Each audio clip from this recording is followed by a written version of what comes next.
Part 1, The New Biology by Dr. Stefan Lanka. After this presentation, it will become clear how important our WIR motto is. Knowledge is relevant, not only to deal with the corona crisis constructively, but much more will be revealed.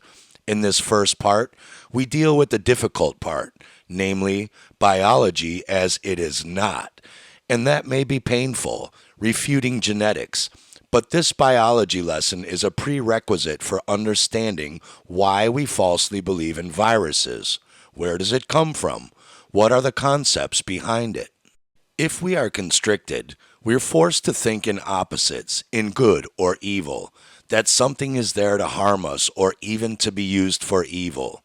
You'll see it is just a false product of our history, and I'll show you this step by step. I am a biologist myself. I was a marine biologist for a long time. I came across a structure that I then interpreted as a harmless virus. Now, we know these are really mini spores. These spores have a specific function. At the time, I was a virologist, but I still believed in evil viruses. So I took it step by step and went deeper and deeper into where that idea came from originally. I concluded that they were wrong. Come with me on this journey. I also revealed my challenge back then, but after that lecture, we found that the majority of the population believe in these concepts the way we believe in terrorism, and that our own molecules can turn into terrorists within the body, which only destroy and which can even go wandering around. Whoever believes this also believes in flying metastases and gets angry at those who don't wear a mask. So let's start on this presentation. Here we see a model of a coronavirus. We could also look at any other virus model, as these are all artwork. And right away we have the first tough lesson, because none of this corresponds to actual reality. None of it. The proteins, the spikes, the bits of nucleic acid. This is a model that doesn't exist in reality, and I'm telling you, if you learn the new biology, which we get into in the second part, then you'll understand. When you know real biology, this can't possibly exist.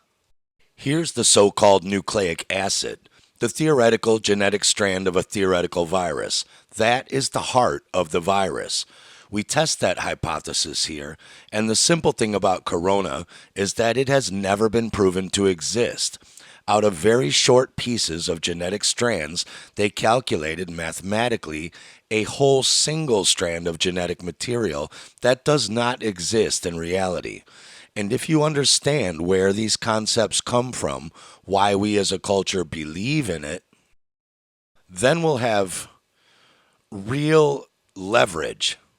Namely, to use corona as an opportunity to address the unfortunate developments in politics and our so-called representative democracy, in our media system, etc. We have a chance to change things from the foundation because of corona. We can only change if there is a global dogma and means of communication. Without these two prerequisites, change is not possible. One country opts out, the others will fight them. But when something shakes the whole world at once, and it's clear that it's not true, then we have a chance. And we can learn from our mistakes, because if we don't learn, we are forced to repeat forevermore. So we have a big task ahead of us and only a few hours to understand where these ideas came from. Back in history, we go about 2,400 years when this person, Democritus, learned from his teacher and then expanded himself, with motivation to form the basics for our teachers today, for our understanding of life, but also of disease. So Democritus said, we need an explanation of life, an explanation of disease, but we don't want any consciousness, please. We don't want spirit in it. We don't want gods. Why? Because religion always causes fear, and that's why we need a materialistic explanation of life. He postulated that there are atoms that are immortal, and when they join together, they form molecules. Then these molecules merge again, and this somehow results in life. This purely materialistic idea of life sounded great. It was motivation to stop religious fear. But they never imagined that a new religion would emerge from it, namely a religion of good and evil, which forces us to think materialistically. Because if we want to explain something that actually exists, an illness and disease that appear simultaneously or one after the other, we are forced to believe in physical defects as reality. We have no other choice. If talking about consciousness is forbidden, we can't imagine that a word can actually kill, which it can, or that a word can heal. If thinking is forbidden, then it is naturally unthinkable that a word can become or transform flesh, for example, so-called psychosomatics. That I'll touch on in part 2. But for now, we've had a state-supported philosophy for 2,500 years where it is forbidden to think, to explore whether consciousness actually gives form or not, and can it affect your health. Languages from all nations are full of idioms that show that it can. That a fright can run through my bones and up my bones to my kidneys and liver, and so on. It shows what's going on here. It was Plato who quoted his teacher, Socrates, saying the Greek doctors can no longer deal with diseases anymore. They were just using medication to suppress symptoms in order to get slaves back to work faster. But free people would still have their souls treated with a body-soul biology, which is very exciting, which we'll talk about in the second part. And so after that, from Socrates and Plato, we go a long way forward in history to Eugene Rosenstock, who I consider the strongest and most important German thinker, at least of our time, because he predicted this whole thing in detail. He said if we research purely materially, then we end up like Greek criminal law, where we have precedents, and so everything we observe, we judge as a precedent. Then it's impossible to imagine anything new or to bring about changes with this approach. Rosenstock first published Sociology 1 in 1929, then in book form in 1956. I recommend reading a reprint the way he wanted it in 2007 by Thalheimer Publishing House. He writes here about a very important mechanism, why it is the way it is today, namely, the growth point in the scientific age lies in a new tension between research and knowledge, this fight which is still largely underestimated today. What he means by this is over here we have scientists, and way over here we have researchers. Scholars have reputations and have to be competent, and are therefore incapable of allowing subversion of their work. They are scientism bureaucrats, and they will stand together against amateurs. But research officially belongs to science, like the Holy Spirit belongs to the church. So, we have en masse pseudoscience competing with free research, yet only the pseudoscience alone is supported by the official bodies and foundations, because only that is worthy of their support, in their professional opinion. Side note, read Ayn Rand's Anthem to understand where this leads. Such sham research acts on the principle to have one's cake and eat it too. And now comes a sentence that has been the elephant in the room since 1929. They researched cancer according to Pasteur's outdated ideas, as if cancer was like rabies. So a double criticism here. Cancer theory is not right, plus it's based on Pasteur's infection theory, which is not right either. You have to imagine the suffering of people in an area, in a family. If I am in a family or a neighborhood all suffering and dying with the same diagnosis, it's proof that evil must exist there. They used religion according to Wellhausen's ideas, but because his research relied on old establishment authority, it was well financed. As long as scholars and researchers remained poor, real research had prospects up until 1903. when the prospects for research deteriorated because the for-profit establishment people finance science, like corona, so that power shifts away from real research to the pseudoscience. Our Rockefeller doctor factories and grants are eloquent testimony. Unbelievably true. The next important thinker in this field is Ivan Illich. He's a philosopher who predicted corona back in 1976.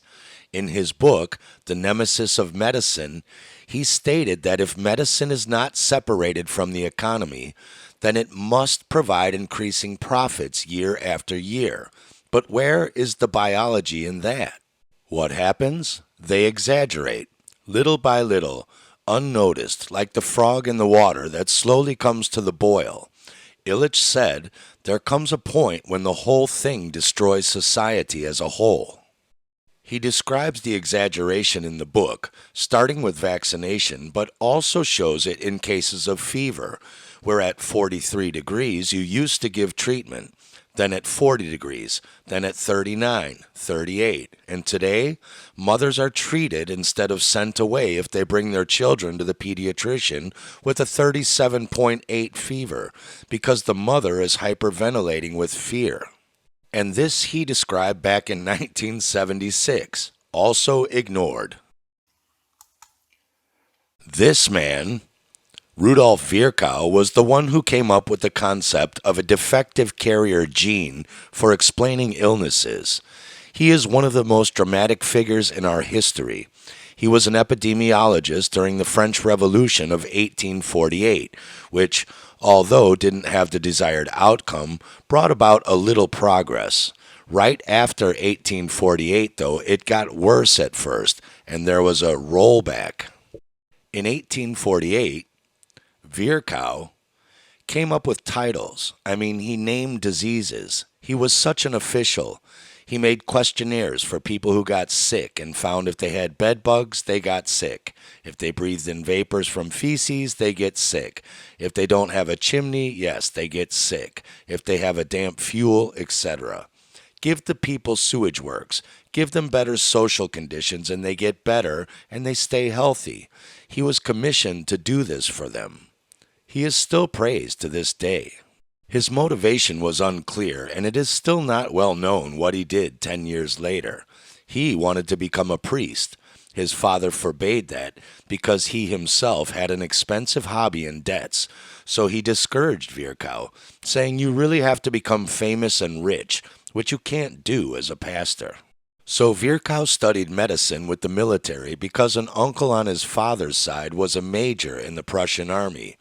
But state-sponsored medicine was only 20% of medicine at that time and was hated by the general public.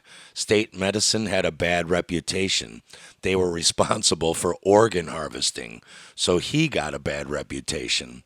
Neither poverty nor wealth came to him, so he became the leader of the reform movement. Of these military doctors like him, 80% were completely free to do whatever they wanted, wherever they wanted to practice, national or international. Nothing was regulated. Can you imagine? So he had to somehow get into the highest state office. Then he said the state had to merge with medicine. So medicine and science had to be nationalized so that humanitarian catastrophes such as typhus epidemics, cholera, etc., would be prevented in the future. The revolution was just a flash in the pan. Fortunately, nobody died, but everyone who was on the barricades was banned from practicing. But not him. He was protected and taken away from the public eye to become a full professor at the University of Würzburg. And there, he comes up with a completely new theory, refuting the old humors, whereby he postulated that disease was caused by disease toxins, because one could observe that one gets sick if one takes disease toxins. Like when a teenager drinks a whole bottle of vodka. Up until 10 years ago, they would be dead unless their stomach was pumped out. We all know, well, maybe not all, but Boris Yeltsin needed 2 liters of vodka just to be able to speak in Parliament and 3 just to get on a Panzer battle tank because he had antitoxins, as in the old humors theory, where you get better if you have the antidote. That's how this defective carrier gene thing still falsely persists in medicine, of the virus theory and the antibody that is supposed to neutralize it. That is the theory that the majority of the population still believes to this day. So, he first fought these humorous teachers. He had many arguments published against it which were right to this day, but then later he flipped and revived the ancient humors theory in 1858, fighting famous doctors like Billroth, the surgeon whose surgical technique is still used today for kidneys, moving himself into the management position where Christian Drosten now sits, as the chairite, manipulating world politics. There he became director, stepping over people who were much more qualified because he was protected. And what did he claim in 1858? He said life consists of individual cells. That was clear. Life arises through cell division of a single cell, and all diseases can be traced back to a single cell, producing the disease poison virus and distributing it to the other cells, and it would then diffuse and the disease would spread in the whole body. He came up with this theory, and this is the crux, via an anti-clerical network, the Freemasons. His maternal uncle who helped him wasn't only a friend of the Prussian king, but was also the head of the Freemasons, and they had their own Bible, a booklet about Democritus, which was in a simple format by a Roman poet, Lucretius, from the year 200 AD, that survived the iconoclasm of Christianity and would be stolen in 1408 from a German library and then copied and copied and copied. And from this book, Democritus's 2200-year-old atom theory was transported to the future and usurped by Virchow to make it look like Virchow invented some new idea. The smallest indivisible unit of life, the cell, although it was clear it was tissue, tissues in woven networks. So Virchow merged the cell theory into that. Later, Einstein, coincidentally another famous plagiarist and Freemason with access to the same book, also postulated atomic theory, and blah blah blah came across the same thing, that the disease poison would diffuse into other cells. And Virchow had political success because he stated that there are individuals in society who are like parasites. He recommended we eradicate them from root to branch, birthing the excuse for eugenics. Once a humanitarian, he injected this theoretical cellular pathology as a scientifically founded claim into the political arena and turned everything on its head, claiming everything comes from the individual cell, so the theory of disease being caused by disease poison would then be official. Virchow hid the information they already had, specifically that disease did not spread. But after 650 years of the magnifying glass, when microscopes came along, it became clear that each organ consists of 4 different tissues. Well, back then 3 tissues were found, but we now know there are 4. So 3 different tissues which, when diseased, only one of these 3 tissues died. But this new finding was not publicized and shared correctly, but instead ignored, so this information was not spread. And that was just one example of how the humoral theory was refuted, the ancient humors theory of poison, and more poison as the antidote, with which, among others, Amadeus Mozart died and was transported into the beyond, now playing a harp in heaven. I don't know. In any case, it's clear he was in a healing crisis in which he was cramping. When we suffer a motor trauma, that's called epilepsy. And then he had a fever and so on, and back then they believed he had many illnesses, and so they drained a lot of bloodletting. They drained too much blood, and that's why he's stone dead. That is the story of disease poison and the bloodletting, and that's what was set in stone. So the stage was set to grasp that the whole concept is probably not correct. And if cellular pathology is not correct, then our theory of cells is not correct, and then virus theory is implicated and not correct. Which I came across, as I said, being a biologist and becoming a marine biologist. I saw all this poison ending up in the sea, and it hit home. And I then discovered a structure of marine biology that I believed at the time was a harmless virus. Why harmless? Because these are all over the world, or maybe on one coast that produces this structure, which looks like a so-called textbook virus. The alleged viruses seen here are enlarged just as we imagine them, reproducing, and I noticed it's not going well.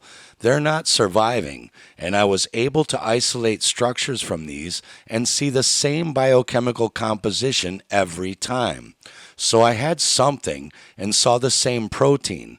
I repeated isolation hundreds of times, and with each time got the same nucleic acid and the same biochemistry.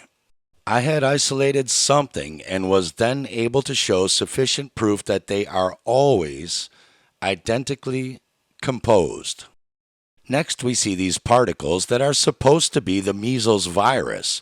They are shown to us and they say these are viruses.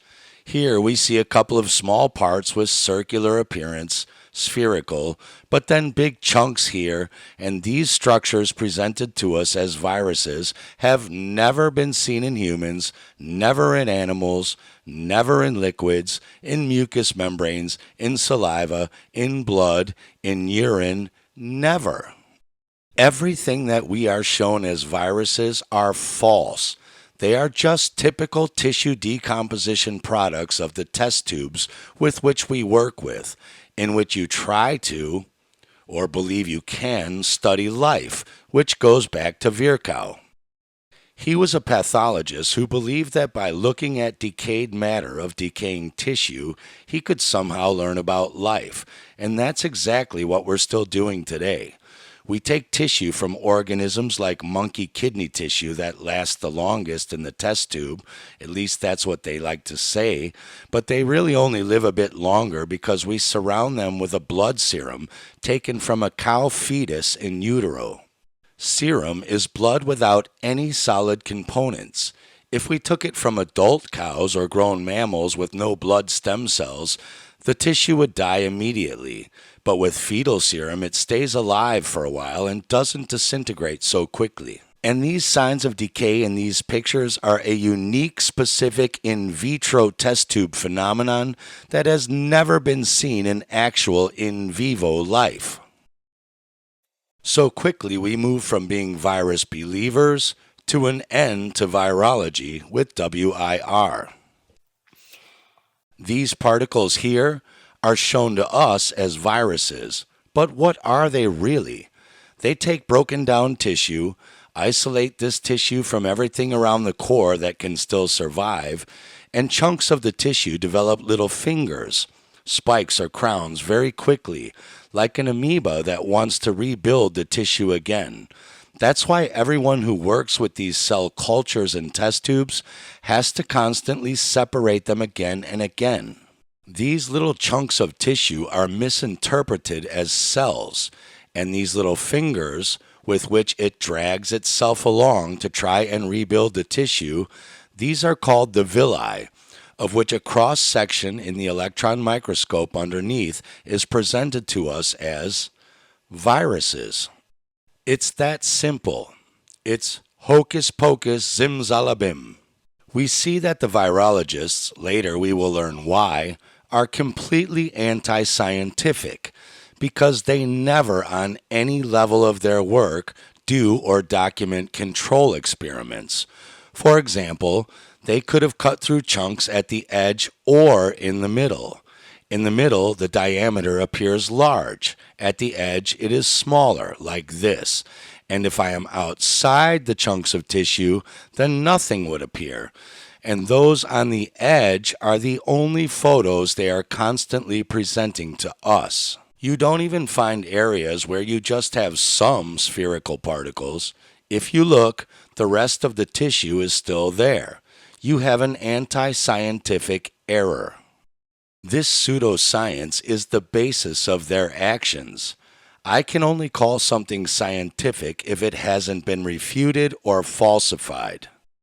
What he means is that in science, you are supposed to set up repeatable control experiments to try and disprove and debunk your own theory as incorrect, not rig up bogus, flawed experiments to make it appear it might be true.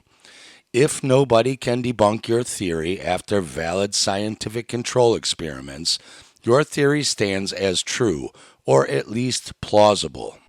And you didn't do that at any level of your research, yet you paint us these models of viruses that don't really exist. So, now I see that you're astounded. How did they come to interpret particles as viruses, and why do I call myself an ex-virologist? Why? There actually are structures that exist which virologists use as their template for their so-called viruses that you can easily isolate, that you can photograph, that can be biochemically characterized, and that always have a nucleic acid in them that always has the same extended DNA strand of the same length and the same composition that we call a genetic sequence. These organisms are called phages or phages from phagocytosis, meaning to eat up, because at first scientists believed that they eat bacteria. Today, we know if bacteria don't have time to form their proper spores from which they can quickly emerge, then they make mini-spores instead. They believed that these mini-spores were dead, because back then people believed living matter is something that has oxygen metabolism that can be measured. Today, we know that these structures propagate themselves and do have a metabolism, and I was the first one in marine biology more than 30 years ago to discover them in the sea. They actually exist and help other organisms that are not doing so well. When living conditions deteriorate, these phages supply unhealthy organisms with nucleic acid and building material. And this process is simply bacteria transforming into these phages and is not destructive. It is a metamorphosis that reproduces the entire nucleic acid of the bacteria, 100% of it. These structures are not in any way destructive. Now, of course, we know, there are these structures, and they became the role model or inspiration for the virus theory model. When did it happen that they became the role model? That is crucial to understand virology. When? Why? By whom? There was an old virology before 1952, and they thought viruses came from protein pieces and that the protein had genetic material. Then the virologists did the same control experiments and determined, if we allow healthy organs to decompose first, then do the same experiment, the same filtration steps, we find the exact same proteins that we misinterpreted as viruses.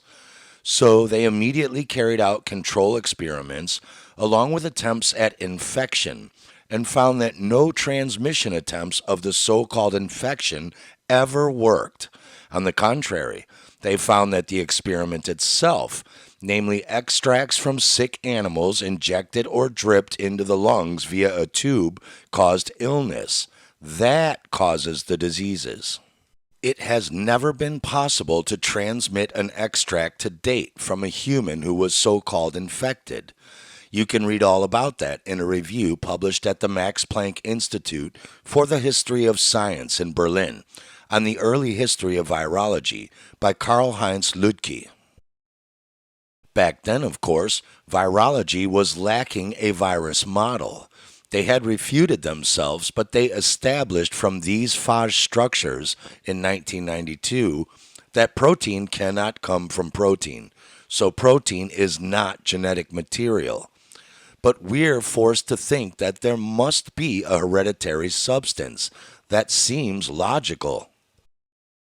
If we believe that life comes about only through cell division of one cell and there is no consciousness, no spirit at work here, then of course we need something to make the molecules work so that from wheat seeds, wheat always emerges, or the elephant or the human, whatever. Then we're forced to acknowledge a hereditary substance that orchestrates the installation and functional plan of life. So it used to be the proteins, then it was the nucleic acid from 1952 onwards, because it was found with research that these proteins that are produced here always come with a piece of nucleic acid as a catalyst. And from 1952 onwards, the DNA hypothesis of nucleic acid being the hereditary substance emerged, and it was believed. Then these new hypothetical viruses took shape, modeled from what we call a bacteriophage, which always has a strand of genetic material inside because that is a fact.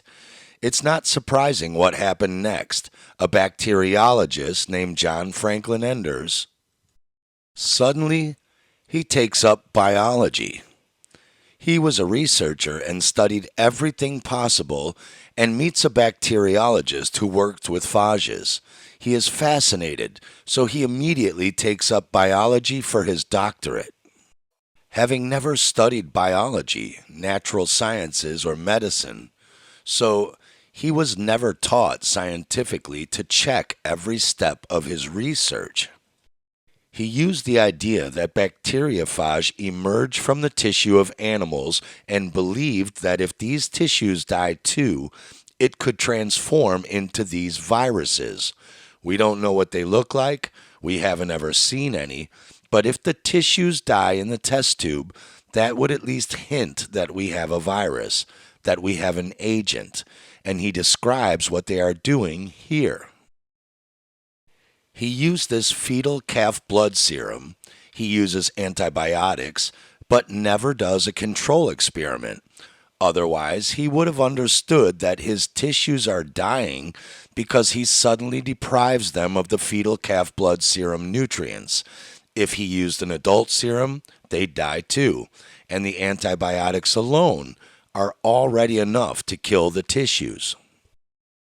If Enders had done the control experiments, he would have found that the laboratory materials and technique are what kill his tissues, but instead he translated this dying tissue into the presence and isolation of a virus as the cause. So finally bringing what was outside into the lab, and we can then repeat that experiment over and over again, and that repeatability is the proof. But they are only repeating a false assumption to this day.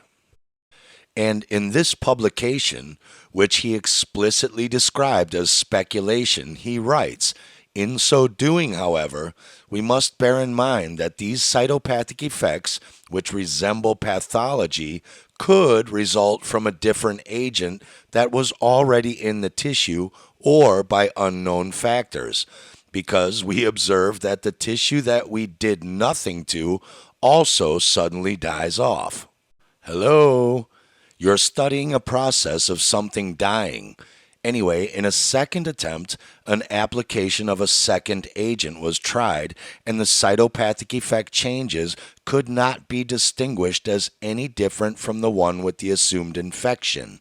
So obviously, the possibility of finding the same effect with other agents has to be considered. He summarizes, accordingly, the results that are summarized here must be subjected to most critical analysis. So that is what we are doing here, giving highly critical analysis. But that never happened. I'll explain right now why. He writes, there is no reason, no assumption, no justification to believe that these results in human in vivo would be the same here as in the test tube in vitro. There is no reason, he writes.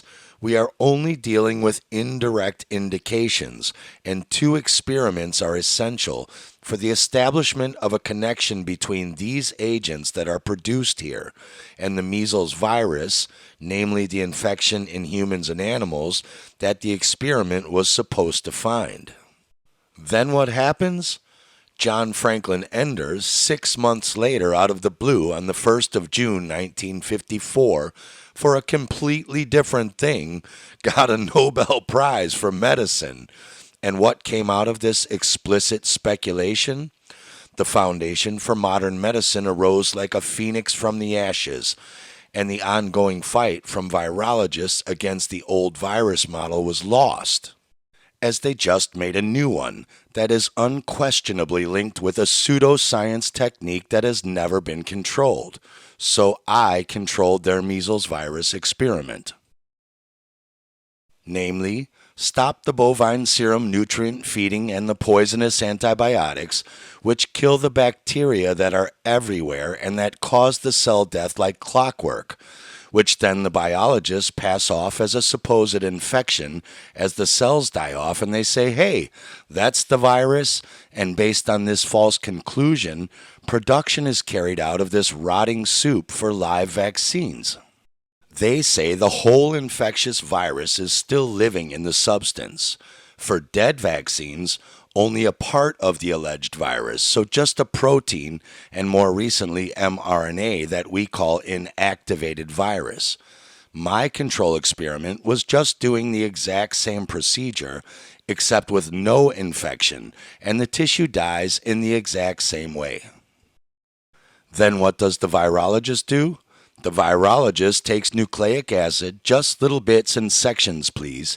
He's never seen the whole strand or sequence, like we do with phage, which we have been isolating and characterizing the entire nucleic acid sequence from for 70 years now. We show we always have the same sequence. But the virologist instead constructs something that he calls the virus ABC. And that shows us that this publication is quite clearly taking an anti-scientific turn, and now proves that virology has refuted and debunked itself. They describe step by step that they isolated nothing, that they haven't found anything, and that they had to multiply it a little and then mathematically construct something which you never find in reality. And also, these control experiments, as I've done with measles virus and now with coronavirus, are available now, and I'm curious who will be the one to publish them first, because they'll be holding the trump card. So we do control experiments with nucleic acid from humans, animals, whatever. We do exactly the same thing as the virologists do, and lo and behold, we can construct the exact same genome if we tell the computer program what to make out of the same small fragment pieces. Now coronavirus from the same data, now make the HIV virus. Or here, make Ebola. Or influenza. You get what you pay for. And now, I'm going to show you the refutation of genetics itself. This knowledge is from June 12, 2008, The Genome in Dissolution. Download this from the internet before it is censored. Yes, get it. This is the refutation of genetics and thus virology, because the geneticists did not tell the virologists that they had refuted themselves. Now they say, oh, we are doing epigenetics, so we need more money for 40 years, and then we'll know more about heredity. This report is about a conference that took place in 2006. The genome was then considered an unchangeable blueprint of humans. That's what we believe, that it's fixed at the beginning of our lives. We take this from mom, this from dad, and then our combination is set. Science has to say goodbye to this idea. In reality, our genetic makeup is in constant flux, changing, and I guess our legacy is constantly changing. Just like as a pure gold Krugerrand coin becomes a green printed paper certificate and becomes worthless overnight, who would take that on? So in 2006, 25 geneticists sat down at the University of California at Berkeley to answer the simple question, what is a gene? In an attempt to precisely define the basis of their field. However, defining a gene turned out to be extremely difficult. The expert meeting almost ended in disaster, remembers Karen Eilbeck, professor of human genetics at Berkeley, now Utah, and the host of the panel.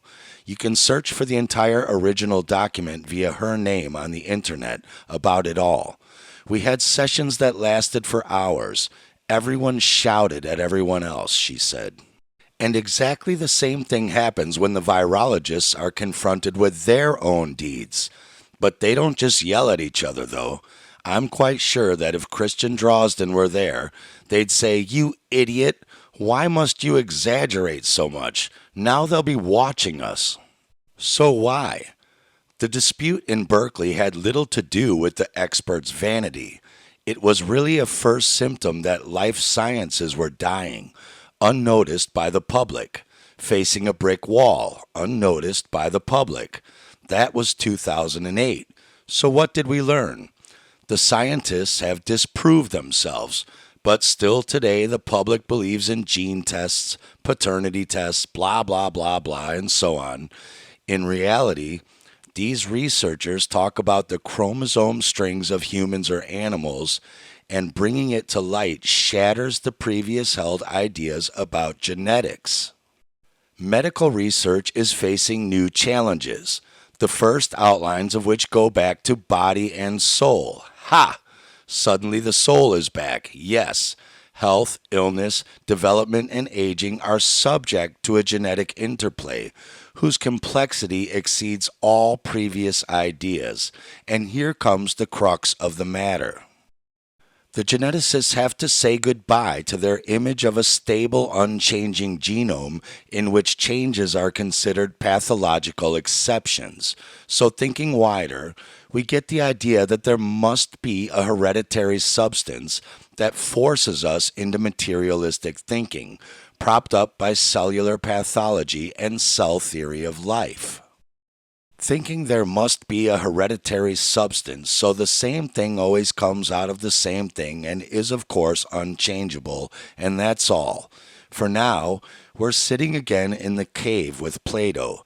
You see shadows, we see it described and interpret it, and you dare not turn like him to see where the light is coming from and who in your audience makes the most noise. So, this is our situation.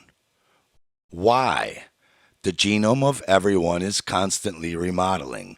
Every organism, every human being, every body cell is a genetic universe in itself. Boom. And that's exactly what virologists do today. They look for little fragments, read them, and then build a theoretical strand of genetic material, just as geneticists build a chromosome. And we didn't hold them to account. We just let it be. But no, they continued too big to fail. When even the geneticists didn't tell the public the truth back in 2008, we are now in 2022, that they'd completely disproven themselves, we can't expect that now from the virologists either. We can't wait for them and maybe not, but that's a very important point here. It's our culture, so we should really approach these people carefully because it's almost impossible for them to give up their own models. Because it's their whole identity, their family, livelihood, and so on, and now that's all supposed to be wrong, and in this case, even dangerous. So everything changes, every core of the idea. We have completely refuted their genetic material. So, let's see how Corona started. The Chinese tried to calm the wave of panic that broke out at the end of 2019, and Professor Christian Drosten didn't get drunk at New Year's Eve like everyone else, but instead went on the internet, looked at the sequences from the hospital, and thought it's a kind of a SARS virus. He took the sequences attributed to the coronavirus and prepared 3 very different test procedures. So Drosten synthesized the chemical sequence. That alone normally takes 5 days. Yet on the same day the authors of this study posted their sequence, the quote is here at the bottom in Nature magazine on the 10th of January, using the sequences that he calculated from the internet, Christian Drosten sent his test chemicals all over the world. The Chinese government said, look here, we have a sudden emerging respiratory syndrome, SARS, but all 49 cases of pneumonia in the greater Wuhan area were all isolated. All friends, all neighbors, all work colleagues, everyone that they had already been in contact with were all quarantined and none of them got sick. So this was not SARS. They communicated openly and honestly to the WHO and to everyone saying it's okay, we're handling it. It's extremely difficult to transmit and we've closed the fish markets and the world markets and we're not getting new infections, so we can have our New Year's celebration on the 25th January 2020, the Communist Party planned event. Yes, half of China will take to the streets. But what happened? A friend of Drosten's, a doctor, travels on his own initiative from southern China to Wuhan, holds a press conference at noon, all the Western media are somehow already waiting there, and says that the Chinese government is lying. Imagine that. Usually they would be made into fish meal or end up in an insane asylum if they said the government lies about viruses, or they'd say that Karl Lauterbach is wrong. All this in a dictatorship we can't even imagine. They have 1 million Falun Gong holistic Qi medicine practitioners in concentration camps. 100 children die every day in these camps. It's no funfair there. Then, of course, a huge panic breaks out because this doctor says they lied. And look, I have 2 patients from southern China who weren't in Wuhan that tested positive for the virus using the test just whipped up from Dr. Drosten. So the panic took off. They can't get this under control anymore. And reading from Fang Fang's Wuhan diary, they brought the panic under control, with military on the streets, ordered to shoot anyone who comes out of their house. Everyone in the streets who couldn't find their family or they made the wrong choice were stuck. They weren't allowed out for months, and garbage trucks had to throw the food at their doors. They don't have time to pack for an 11 million population. Komplettes. And that's how Christian Drosten turned a local panic into a global one. And that's his business model. And that's what he always did with SARS, with Zika. What else did we have in the Congo? They had Ebola. So there we have it, everywhere now. He did it before with influenza viruses. And yes, bird, pig, fish, frog flu. We always hear the same thing. Christian Drosten gives his sequence for the PCR test to the world for free of charge for humanitarian reasons, which gives positive results and gives the impression there's something spreading. For those who believe, and this is the publication we're reading from now, step by step. Now I have a mathematician who really knows his stuff and has a very responsible job. But he is also a responsible father, so he doesn't want to show himself yet. He analyzed this work step by step to be published soon, showing all of the contradictions, the self-refutation of the virologists on every level. It shows that only with a computer program that the Chinese made themselves could a genome of this length, which could correspond to the coronavirus, be generated. If you try another program, sometimes it doesn't work at all. So sometimes the program looks for bits of overlaps of individual letters, and then it builds something whole that's called assembly. Yeah, assembly. And in one program it works, while in the other it doesn't. Later, bioinformaticians wrote, hey, with all other 49 computer programs that virologists use, it doesn't work either. He shows you step by step. This is the raw data, and there are these gaps that they fill in with dirty PCR sequences. If I set the PCR to be dirty, then over 14 duplication cycles it will be positive. Then 30 cycles are completely dirty, and 45 cycles are just completely unscientific. Because theoretically, the PCR can no longer function with all these gaps in the sequences. To construct the whole genome, they must mathematically fill it with a second very dirty PCR, and also many details reported to refute the whole thing. And we have shown that there are many sequences that are just typical human sequences, and that tallies with the control experiment we commissioned at an elite university. They wish to remain anonymous, but the data is there, it's published. In it, we show with a clean 14-cycle PCR, we already find human RNA. We already get 98.5% of the alleged virus genome range, while after their first step, they only got 10%. So how do we approach the topic? Let's go to our basic rights, which are secured by the Declaration of Human Rights, which precede every constitution, as a tool with which we can get things under control, and how we as humanity collectively can learn from this.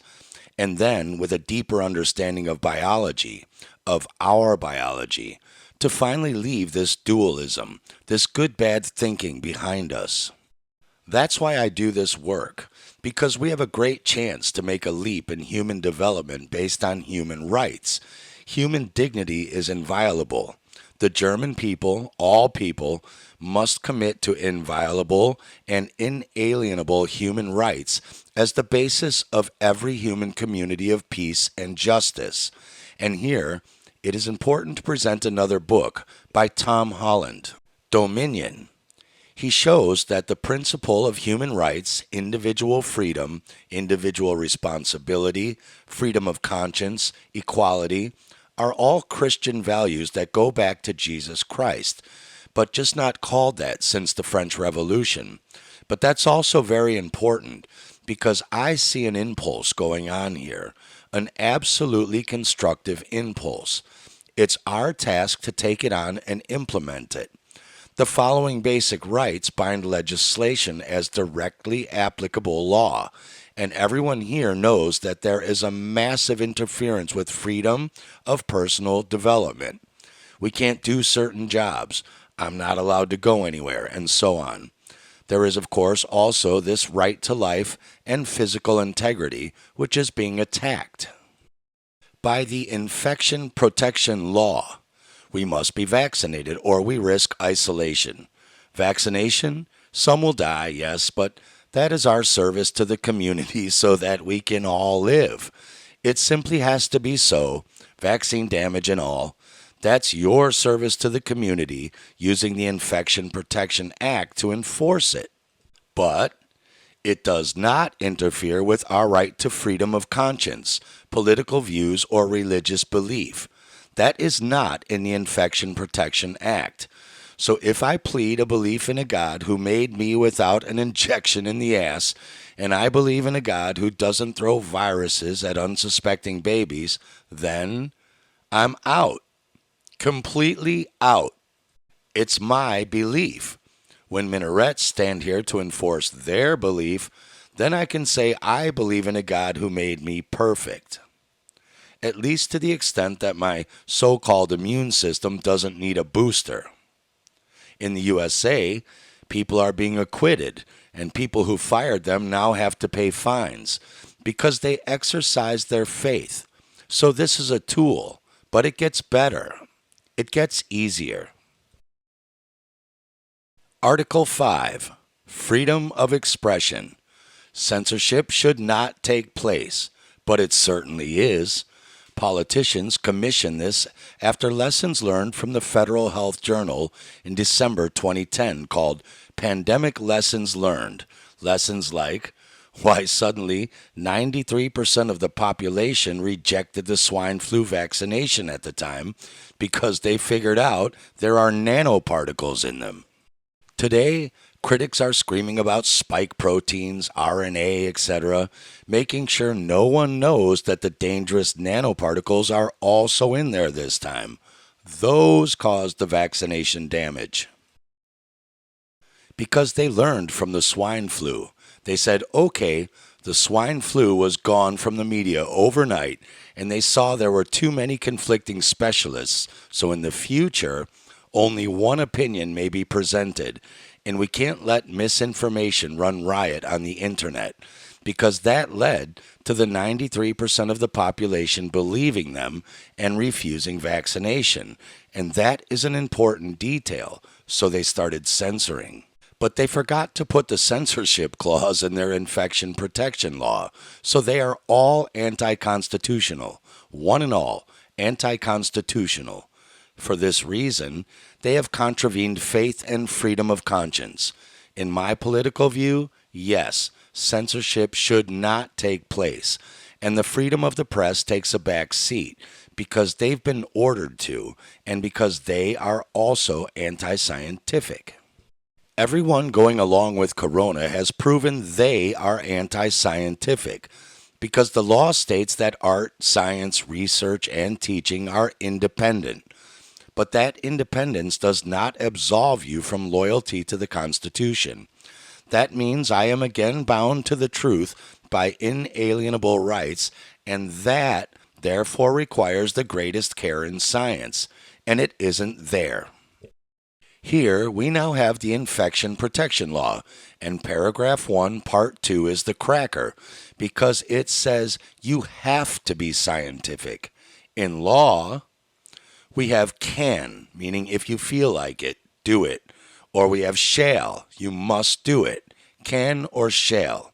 Shall or must be supported according to the current status of the works of medical epidemiological science and technology, i.e., the Infection Protection Law prescribes science which is false, meaning the Infection Protection Law loses its validity from the moment they know the true facts. And of course, for the public, we are working on that here today, for which I am very grateful. They have lost their validity, and all corona measures that are based on the Infection Protection Law are illegal from the start. Paragraph 2 regulates here the pathogen, yes, that is the virus defined, yes, an agent, yes, you know, like Agent 007, only blonde women can isolate him. An agent is clearly there by the order of the Queen, but it doesn't say in there an idea or equation. It also mentions vaccine damage as a fact. So this is how virology has now been shown to be anti-scientific by more and more people, because this memorandum that came out in 1997 exposes a huge international research fraud that went public in Germany first.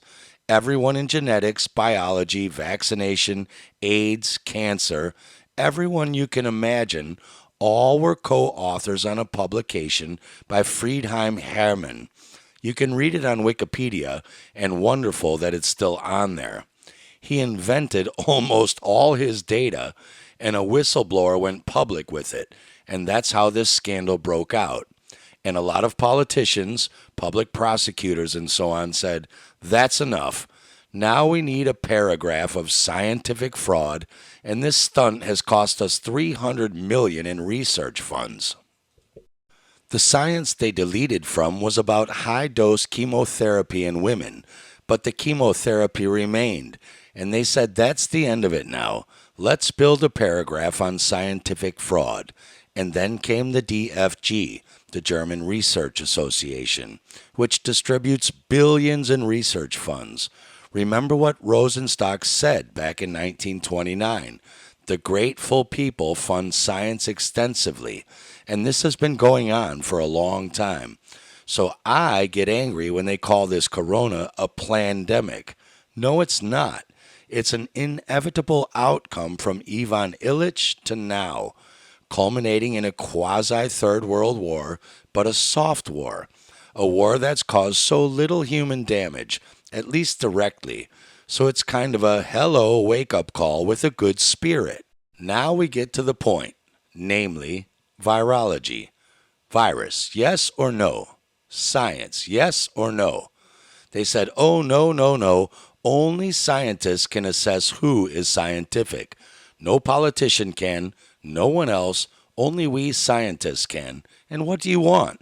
Because there are so few bad apples among the good ones. So let's please write down the rules that we've always observed as part of the employment contract so that politicians couldn't be reeled back in. The set of rules agree that the scientific work is based on a fundamental principle that are the same in all countries and scientific disciplines. Good scientific practice, blah, blah, blah, important for us right now. It's the task of the scientist to consistently check and doubt results. Why? Because in the history of mankind, no proven theory exists so far, not a single one. Everything had to be revised, and if there are still one or two theories that persist, then they have been changed in such a way that what they once believed is gone, and that is the point. To err is human, but to not admit the error is fatal, and for that we have rules. For that we task every scientist to constantly doubt everything. Also, other findings must be presented. The results and hypotheses are to be questioned, so they are forced into my position. As a virus discoverer, virologist, I can say that. Virus discoverer, I have such a structure, yes, a doctorate in biology, which is what I graduated in. Biologist, yes, they must publish it, but they don't. It's clearly because from Eugene Rosenstock, scholars are competent and they don't like to overturn what they did, so we have to do the work. Here, the sentence. Control experiments with just as complete disclosure of the experimental setup are a central component of scientific methodology to verify applied methods and exclude disruptive factors. And they never did that. In the entire history of virology, there was no documentation of control experiments at any level of their work. And that is why they are anti-scientific. That is why the infection protection law violates rights and all measures are illegal. Carry that forth. Use this in future complaints and court proceedings, and please make sure you only present this point, not a second or third one. I used to do that a lot. It helps a lot, yeah? No. You jump from one point to the other too much, said the judge in Los Angeles. Are you scientific or not? And there can be no virologist who comes along and says we are the unscientific ones because there is no publication with documented control experiments. None. End of story. At the same time, we have the beginning of a leap in human development where we can learn from everyone and are no longer forced to repeat all of this nonsense, AIDS, cancer, and so on. And that's what part 2 of this lecture is all about. What is real biology? I would like to thank everyone who made this possible. See you next time.